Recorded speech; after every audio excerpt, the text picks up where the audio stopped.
to our channel. Today Bible verse in Tamil.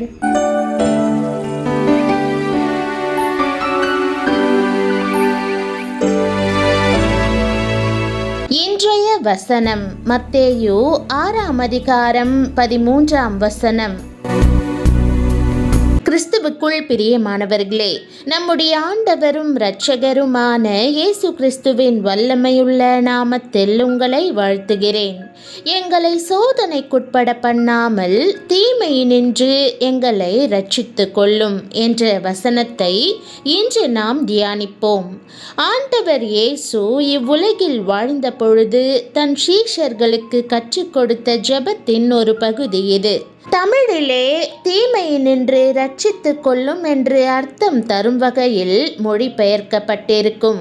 இதே வசனம் ஆங்கிலத்தில் தீயவனிடத்திலிருந்து என்னை இரட்சித்து கொள்ளும் என்ற அர்த்தத்தை தரும் வகையில் மொழிபெயர்க்கப்பட்டுள்ளது.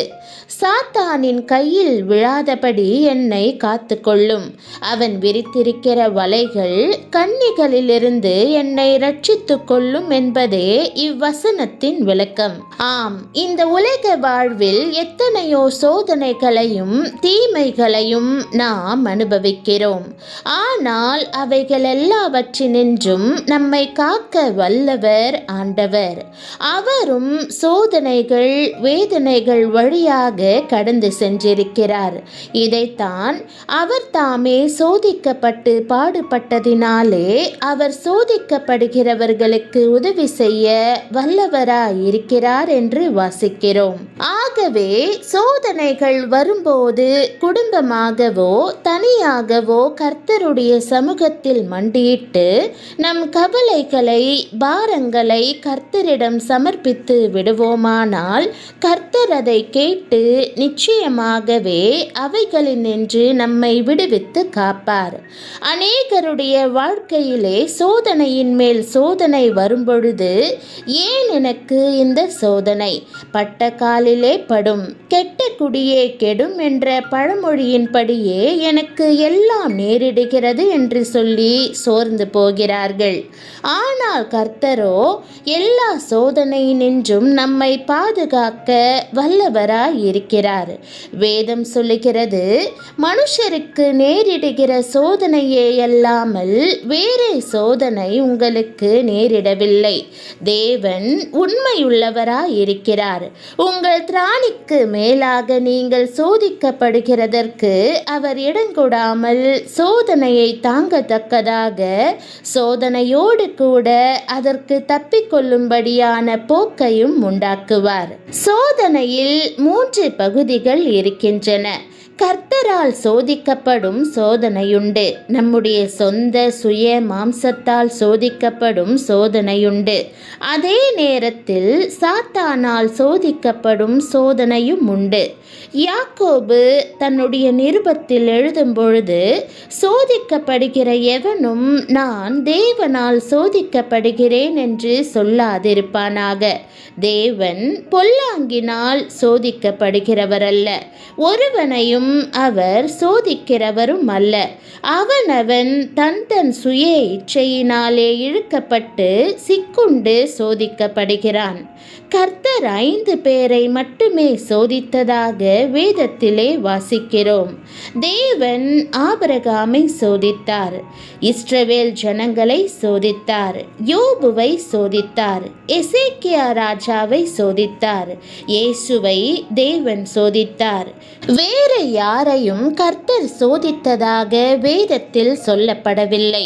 தேவன் ஏன் இவர்களை சோதித்தார்? அவர்கள் தேவனுக்கு மிக நெருங்கி நடந்தபடியினால் அவர்களுடைய அன்பின் ஆழங்கள் எவ்வளவு என்பதை அறியும்படிக்கு அவர்களை சோதனையின் பாதையில் நடத்தினார்.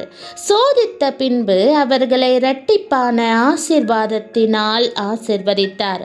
ஆனால் எப்பொழுதும் நம்மை சோதித்து நம்மை விழப்பண்ணி நம்மை கெடுத்து நாசமாக்க வேண்டும் என்று விரும்புகிறவன் சாத்தான்தான். அவன்தான் இயேசுவை சோதித்தவன். அவனுடைய அவனுடைய பெயரே சோதனைக்காரன் என்பதை மத்தேயு 4:3 வாசிக்கிறோம். அவன்தான் யோபுவை சோதித்தவன், பேதுருவை சோதிக்க அனுமதி கேட்டவன், பிரதான ஆசாரியனாகிய சகரியாவுக்கு தீங்கு செய்ய நினைத்தவன். பிரியமானவர்களே, கர்த்தரோ உங்களுக்காக பரிந்து பேசி எல்லா சோதனையிலிருந்தும் உங்களை விடுவித்து பாதுகாப்பார். ஒரு மனிதனுக்கு விரோதமாக அநேகர் எழும்பி எப்படியாவது அவனை கொலை செய்துவிட்டு அவனுடைய பணத்தை சூறையாடி விட வேண்டும் என்று சமயம் பார்த்து கொண்டிருந்தார்கள். ஒரு நாள் அவன் அலுவலகத்திலிருந்து திரும்பி வருகிற வழியில் அதை நிறைவேற்றிவிட தீர்மானம் செய்தனர். ஆனால் அன்றைக்கு அந்த மனிதன் காலையில் அலுவலகத்திற்கு புறப்படும் முன்னதாக கர்த்தருடைய சமூகத்தில், ஆண்டவரே, எனக்கு வருகிற சோதனைகள், தீமைகள், பொல்லாங்குகள் யாவற்றினின்றும் நீரே என்னை பாதுகாத்து காப்பாற்றும் என்று கருத்தாய் ஜெபம் செய்தான். அன்று மாலை அவன் வழக்கமாய் வருகிற வழியாய் வராமல் கர்த்தருடைய செயலால் வேறு மார்க்கமாய் வீடு போய் சேர்ந்தான். அவனை தீர்த்து கட்ட காத்திருந்த எதிரிகள் ஏமாற்றமடைந்தனர். அதன் பிறகு அவர்களால் அவனை ஒன்றும் செய்ய முடியாதபடி கர்த்தருடைய கரம் அந்த மனிதன் மேல் தொடர்ந்து இருந்தது. அவனை எல்லா தீங்குக்கும் விலக்கி பாதுகாத்தது. ஆம் பிரியமானவர்களே, இன்று உங்களுக்கும் இப்படி சோதனைகள், தீய காரியங்கள், பொல்லாத மனிதர்களால் திட்டமிடப்படலாம்.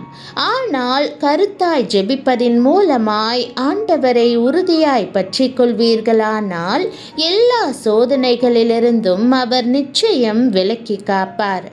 ஏனெனில் அவர் தாமே சோதிக்கப்பட்டு பாடுபட்டதினாலே அவர் சோதிக்கப்படுகிறவர்களுக்கு உதவி செய்ய வல்லவராய் இருக்கிறார். அவர் உங்களை மிகவும் நேசிக்கிறபடியினால் உங்கள் வழிகளிலெல்லாம் உங்களை பாதுகாக்கும்படி அவர் தம்முடைய தூதர்களுக்கு கட்டளையிடுவார்.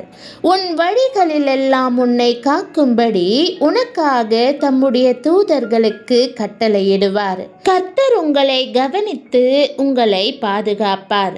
ஒரு நல்ல மேய்ப்பனை போல இயேசு தம் உயிரையே தியாகம் செய்தார். இந்த உலகத்தின் ஆபத்திலிருந்து அவருடைய ஆடுகளான நம்மை அவர் பாதுகாக்க மாட்டாரா? நிச்சயமாக பாதுகாப்பார். அவன் என்னிடத்தில் வாஞ்சையாய் இருக்கிறபடியினால் அவனை விடுவிப்பேன். என் நாமத்தை அவன் அறிந்திருக்கிறபடியினால் அவனை உயர்ந்த அடைக்கலத்திலே வைப்பேன். அவன் என்னை நோக்கி கூப்பிடுவான், நான் அவனுக்கு மறு உத்தரவு அருளிச் செய்வேன். ஆபத்தில் நானே அவனோடிருந்து அவனை தப்புவித்து அவனை கனப்படுத்துவேன். நீடித்த நாட்களால் அவனை திருப்தியாக்கி என் ரட்சிப்பை அவனுக்கு காண்பிப்பேன் என்று ஆண்டவர் கூறுகிறார். உனக்கு விரோதமாய் உருவாக்கப்படும் எந்த ஆயுதமும் வாய்க்காதே போம். உனக்கு விரோதமாய் நியாயத்தில் எழும்பும் எந்த நாவையும் நீ குற்றப்படுத்துவாய். இது கர்த்தருடைய ஊழியக்காரரின் சுதந்திரமும் என்னால் உண்டான அவர்களுடைய நீதியுமாய் இருக்கிறதென்று கர்த்தர் சொல்லுகிறார்.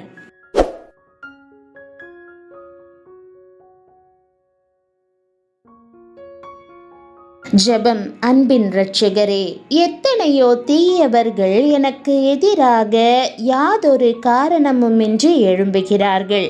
ஆனால் எனக்கு நீரே அரணும் கேடகமுமாக இருக்கிறீர்.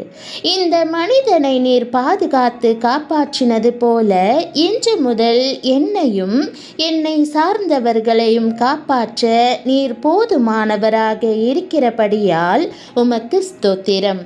எந்த சூழ்நிலையிலும் ஒருபோதும் நீர் என்னை கைவிட மாட்டீர் என்று நான் முழுமையாய் விசுவாசிக்கிறேன். இயேசுவின் நாமத்தில் ஜெபிக்கிறேன் நல்ல பிதாவே, ஆமேன். தேவனுடைய நாமம் மகிமைப்படுவதாக. ஆமேன்.